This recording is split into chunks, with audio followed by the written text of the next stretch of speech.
Hi everybody, welcome to Two of the First for today, October the 17th, 2022. I'm Ryan Ballinger, good to have you here with us. Hope you had a great weekend, and we are presented by our friends at French Lick Resort in French Lick, Indiana. You can get a hold of me on Twitter at the handle Ryan Ballinger. Golf News Net is on your favorite social media service at the handle Golf News Net. We have two stories for you today, as the name implies. First, thank you so much for the support over the last few weeks of starting the show. We started to kind of see some momentum building up in doing this show, which is really cool. I've done podcasts for so many years, really more than 20, even before there were iPods to have podcasts. And it's pretty cool to try to build something up again and doing this on video too with the great support on golfnewsnet.com as well as the starting support on YouTube. We're really starting to get this thing moving is great. Thank you so much for doing it. I appreciate it. Please tell your friends about us if you enjoy the show. And if you don't, I don't understand why you're still listening to me. So thank you for that. Like I said, two stories for today. First is actually a PGA Tour Champions story. We're not talking about LIV at the start, and we're not talking about the PGA Tour at the start. We're talking about the 50-plus guys. And I want to preface everything that I say here by acknowledging the fact that the PGA Tour Champions gets a lot of crap on golf Twitter. And golf Twitter is not real life. But on golf Twitter, a lot of people think the PGA Tour Champions should just be shut down because 50-plus guys can't have fun and aren't any good at golf anymore and aren't worth watching, blah, blah, blah. They're just taking up money, put that money into the Korn Ferry Tour or PGA Tour Latino America or PGA Tour Canada or the PGA Tour or whatever it is. There's a lot of that opinion out there. But I think the quiet majority actually really don't mind the Champions Tour. And when days like yesterday happen, they're really excited about it because you get to watch someone you have long watched play golf do something really cool and that they can still do it at the advanced stage of their career they're in is pretty awesome. You don't get that opportunity in any other sport. Tennis is probably the closest thing, maybe darts, which obviously I love, but those sports are a little bit different. Closer to tennis, very physically demanding, and a lot of those ATP events where they have the QQQ series events where they have the older players, it's not that it's not competitive, it's just not quite the same sport. And yes, PGA Tour Champions golf is not quite the same sport as golf, but it's pretty darn close on the PGA Tour. You can see guys playing great shots, great approach play, great putting. It just is a fun watch. And I understand it is not the PGA Tour, but there are times when it still is really exciting and interesting. And it is a name-driven thing, right? That was the whole point of the senior PGA Tour when it started, was to give a place for the best players of all time to still compete and make money, draw people in, kind of have effectively a retirement fund, so to speak, while the PGA Tour was developing its incredible retirement pension plan that it already has now in place. So that all said, we had a big name win on PGA Tour Champions yesterday. Fred Couples. Fred Couples is one of my favorite golfers ever, one of my uncle's favorite golfers ever, the guy who got me really into golf, one of his favorite players. It just never gets old watching Fred Couples play. I had the good fortune of spending 10-15 minutes to interview Fred Couples for a piece, just one-on-one at the 2016 Ryder Cup. And it was fun. It wasn't work. It was really fun to talk to Fred Couples. Just an infectious amount of energy, an infectious level of vibes, the way that he is so easygoing. And then to watch him play golf, it just make it look so effortless. And knowing how hard it is to play golf, and we all know how hard it is to play golf, and he makes it look so easy, even for a guy with a bad back who really can't practice much, who pretty much just negotiates how he plays with himself and looks after his own game and doesn't really have a team of people. He doesn't have a physio. He doesn't have a coach. He doesn't have consistent people who are just out there with him. He's figured this out himself over a 40-year career. And at 63 years old yesterday, he shot what he declared might be his best round ever. He shot 12 under 60 to win the PGA Tour Champions event, the SAS Championship at Prestonwood Country Club in Cary, North Carolina. And I didn't get to catch the whole thing, but I caught a lot of it. And he birdied 12 of the last 14 holes. 12 of 14. And he had to throw in a 30-foot putt on the 10th hole to kind of keep the round going. But he birdied the last 7 in a row. That's unbelievable golf. And he won by 6. And it was obviously his lowest round as a professional golfer in a tournament setting. He did say afterward he had shot 58 or 59 maybe a couple of times in playing just fun games for money or practice games or practice rounds or what have you, but that this was probably his best ever competitive round.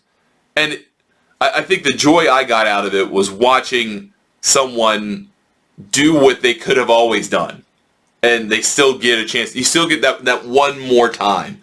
And they talked about it to some degree on the telecast. I think Peter Jacobson was doing commentary, and he was saying he had talked to Fred, and Jake still I think plays every once in a while competitively, but saying more or less Fred's still playing these tournaments because he wants to win one more time. And he's going to play 6, 7, 8, 9, 10 times a year to try to get that one more win. Well, he got it, and I thought it was everything you thought it could be.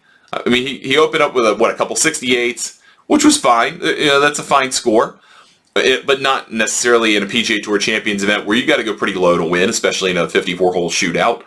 And he just turned it on at every shot was beautiful. All the approach play was great. He got toward the back stretch where he got to a par 5 and 2, and it was like, all right, well, maybe he's going to break his age today. He's 63.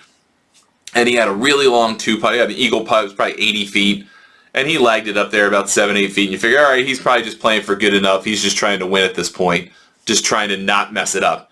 And he made that. And then he made the last one. The second shot he into 18, which is like it's like a 400-yard par 4. It's not hard for these guys. The golf course is not particularly hard. But it's not necessarily all that easy. Particularly the green complexes. They're a little tricky. And especially as it was playing a little bit firmer, that was kind of where it made it maybe not as easy to score. But his second shot into 18 was just a thing of beauty. Like just into the rough with his tee shot, hits his second shot, he's staring it down. He saw the two players in front of him hit shots that went off the green to the left, so he knew it was firmer. He hit it short of this ridge where it just kind of fed to the pin to 6 feet, made the last putt. I mean, it was just a delight. It was really fun.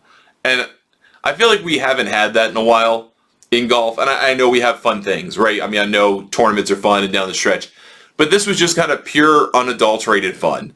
No meanings, no side-eye, no no kind of testy remarks made by the player during the tournament or before the tournament or after the tournament about sticking it up somebody's you-know-what, and shoving it around to somebody else, or telling the guys in the other tour that they're no good, or what have you. I mean, there is technically a competing 50-plus tour on the European Seniors Tour. Stationary Tour is what it's called these days. But there's no rivalry or anything. It was just kind of cool to have just, hey, Fred Couples shot 60 today. How cool is that? And there had to be no meaning behind it other than he wanted to win one more time. So he did. And he said he had one of the best warm-ups he's ever had a great day. And what was also cool about it was that he had Steve Flesh's son, Griffin, Griffin's pretty active on Twitter, actually, a pretty fun follow if you follow him on Twitter. And he was on the bag for it. And he actually had an interview after and said it was just the coolest thing ever to be able to spend 3 days inside the ropes with this guy, one of the greatest golfers of all time, and just to see him put on a total stripe show, including Sunday, which obviously the topping on the Sunday, the cherry on the top of the Sunday, and just that's great. I mean, that's fun stuff. And Fred Couples went from, I think he was like 60th in the Charles Schwab Cup point standings, which doesn't, ultimately mean a whole lot, but they're going to their playoffs. 72 players get in, then to 54, then to 36. Fred's comfortably in the top 36, so he's going to get almost certainly, although not guaranteed, but almost certainly going to get into the Charles Schwab Cup Championship in Arizona. He's going to have the final 3 events of the season. And he was asked about, whether he would kind of come back and defend this title, and he's always wishy-washy about those types of things, because it's always a product of whether his back feels good and whether, just kind of life gets in the way. And he does tend to play a pretty part-time schedule, but as noted. But I think he'll come back and defend and maybe try to have one last go around in Cary. Again, it's 63 years old. You don't expect to win much. Bernhard Langer division aside, and Langer's even still finally got to that point this year. It started to happen last year, but really this year, where age is a factor. He can't keep up anymore. He is not as long, so it is more difficult for him to win.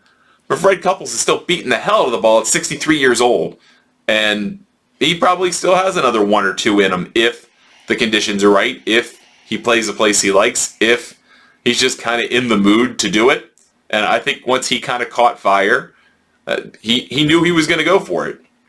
And he did, and he won by 6. What a great thing. What an enjoyable thing. Late Sunday afternoon. Just a good watch. So you may not watch PGA Tour Champions at all in their playoffs, and that's totally up to you. You may not like it, you may not enjoy it, but I do, and I thought it was worthwhile to talk about it because Fred Couples, I don't have a lot of heroes, right? I mean, I don't idolize people, but if there was a golf hero, Fred Couples would be in there because he's just the coolest, man. And it was great to watch him win. Really enjoyable to watch him win. All right, so not as much controversy really to talk about in this Monday edition of the show, which is kind of fun. I know I talked about being tired of that kind of thing over the last week's episodes. So we had 2 more tournaments, really, well, 3 tournaments I suppose to talk about. We had LIV, which was in Saudi Arabia. We'll put that aside. We had the Valderrama tournament, the Estrella Damm NA Andalusia Masters, which is really in the southern tip of Spain at Valderrama. And Adrian Otaegui won, a LIV player won. Although he's not playing LIV regularly, he did make 1 or 2 maybe LIV starts. Anyway, he won in a runaway. But really the intriguing tournament of the weekend was the one probably no one watched, or the fewest people watched, at least in this country, in the United States, because of the time change. Because of being so far in front of us in Japan. The Zozo Championship came on here at 10 or 11 o'clock at night, and I do not stay up as late as I once was used to, able to do at one time in my life. So I really had a hard time watching a whole lot more than maybe an hour or 2 a night. But wound up watching it back the final round, and you had a really interesting showdown between Keegan Bradley, who hadn't won in 4 years, Ricky Fowler hadn't won in 3 years, and then you had Andrew Putnam out there trying to do something as well and kind of muddy the waters up a little bit. But I think most people perceive this to be a battle between Bradley and Fowler, and Bradley took the lead. He got a couple up. Fowler really struggled on Sunday to score, and he had talked about it earlier in the week, and we talked about it. I can't remember whether it was on 2 at the First or the Press, our golf betting podcast, but talked about the difficulty he had in trying to play his normal game and really just trying to accept what he had that day, and got himself into a position to win the golf tournament after 54 holes. And again, rears his ugly head. It's hard to win. It is hard to win. If you've won a lot, it's hard to win. It's hard to win if you haven't won even in a little while. It's really hard to win if you haven't won in a long time. And maybe you haven't had a close call, or you've gotten close and you just haven't been able to get over the finish line. There are a lot of reasons that it is difficult to win. But for Keegan Bradley, he had a 2-shot lead going to 14. He bogeys 14. Then on 16, he shanks one out of the bunker, drops another shot. He's tied with Fowler, and then gets to 17, and he said it was the best birdie of his life to make the birdie that he did. Gets home, wins by a shot. And again, same thing. Obviously, there's a lot of politically tinged stuff going on in professional golf these days. But Keegan Bradley is not one of those voices you hear at the forefront. You don't see him flying in private jets to meetings. No offense to Ricky Fowler, but made himself part of that kind of conclave of players who got together at the BMW Championship. Bradley's just out there trying to play golf. And he's trying to figure out how to win again. And last time he won was, I believe, at Aronimink in the BMW Championship. And it was a rainy, kind of gross week, which kind of was this week in some ways in Japan. And just, it was really cool to see him. I mean, I know, again, same thing with PGA Tour Champions. Keegan Bradley gets a lot of disrespect, and even I've said he's slow as hell on golf Twitter. But that doesn't mean he's not an interesting guy, and that doesn't mean he's not worth rooting for. Has family, obviously really cares about his wife and his kids, and very emotional about it all after. And he said he cried a lot and just couldn't understand why he was so emotional about it, like almost uncontrollably so, because of the work that he had put in. He said he put in a lot of work in the off season. Obviously, there's not much of an off season in golf, but didn't get all the way. through the playoffs, put in a little work, put in a little time. He knows this is a Ryder Cup year. He wants to be in that conversation again. He doesn't want to just be a guy who wins every few years and has a major to his name. He wants to be a little bit more than that. And I think now that he's well into his mid-30s, I mean, really late 30s, the game is different. It's harder now to win. It takes more, and it's going to take more even still for him to be any kind of fringe name even in Ryder Cup contention. Just think about the loaded lineup of the Americans had at Quail Hollow and effectively transfer that over to what's going over to Rome. But there's some room for movement. There's definitely some room for movement in that Ryder Cup list. And I think Keegan Bradley wants to fancy himself a guy who can still hang, who can still do something special one more time in the game. And the PGA Tour posted a really nice video of Keegan Bradley FaceTiming with his wife after he had won, and she didn't make the trip, obviously, but just saying, you deserve this. You worked so hard. You've earned every single second of this. And I thought it was a really powerful message and we talk about this, and we talked about this, I believe, on the show last week with Jody Ewart-Shadoff winning on the LPGA in her 256th start, and the reaction of her husband, Adam, when he realized she was going to win and that it was done. He wasn't there in Northern California. I mean, he's got a job too as a sportscaster. And just to see the reaction of him, I mean, obviously didn't see Keegan's wife Jillian's end of the phone. We only saw Keegan. But just the reaction, again, not necessarily of the person who won, which is cool unto itself, but of the support system that's required, that really is truly required to be successful at this kind of endeavor, where you mostly travel alone, where you toil alone, where you don't have teammates, where it's really difficult to deal with losing so often. And again, we talk about this. You lose 99% of the time in golf. Even the greatest golfers of all time are lucky to win at double-digit clips. If you win 10% of the time or better, you are one of the best golfers ever to live. If you win 1% of the time, you are still in the conversation of one of the, in the grand scheme of things, best golfers ever to live. And yet, you face competition where you lose and lose and lose and lose, and you have to have that support system that can say to you, hey, you're getting there. Hey, keep working at it. Don't lose sight of what you're working on. You can still get there. You can still chase your dreams. You can still get better. It's worth the time. It's worth the effort.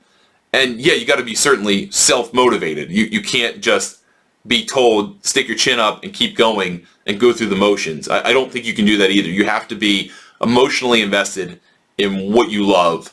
And if you're not emotionally invested in it, and I will speak to that personally, I don't want to go too much into myself about this, but in building Golf Newsnet over the last several years, you reach a point, at least I've reached a point where on one hand I want to keep pushing and keep growing and doing new things, and at the same time I've kind of taken advantage of the success that early, very difficult, hard work yielded, and kind of rested on my laurels a little bit. And this year, with the radio project coming together, was very difficult, but to kind of come back full circle to it of, hey, you need to put in the time not only to get what you want off the ground, but to make sure that what you have is solid and secure and strong, and that you still love that too, that you still care about that too.